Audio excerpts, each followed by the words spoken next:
கர்த்தர் உங்களுக்கு நியமித்து வச்சது உங்கள் ஆம்பிஷனாக இருந்தால், கர்த்தர் ஆபிரகாமுக்கு ஈசாக்கை குமாரனாக நியமித்தார். அதுவும் உங்களுடைய தாட்டாக இருந்துச்சுன்னா நல்லது.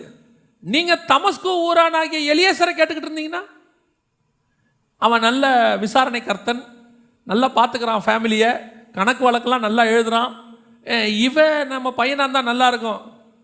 இல்லைப்பா, ஏன் தாட்டு வேற, உன் தாட்டு வேற. நீ ஆளை பார்த்து முடிவு பண்ணுற, நீ சரீரத்தை பார்க்குற, இவன் ராஜாவாக இருந்தால் நல்லா இருக்கும்னு பார்க்குற, இவன் சரிப்பட்டு வர மாட்டான். ஒருத்தன் ஆடு மேய்ச்சின்னு இருக்கிறான், அவன் தான் ராஜாவாக இருக்கணும். ஏன் தாட்டும் கர்த்தருடைய தாட்டும் ஒன்றா இருந்துச்சுன்னா எனக்கு ஆம்பிஷன் இருக்கிறதுல எந்த தப்பும் கிடையாது.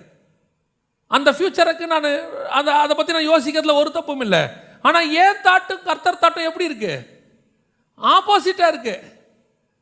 ஆண்டவர் என்னை இந்தியாவில் பெரிய ஆளாக்கணும்னா நான் அமெரிக்காவில் ஆளாகணும்னு ஆசைப்படுறேன்.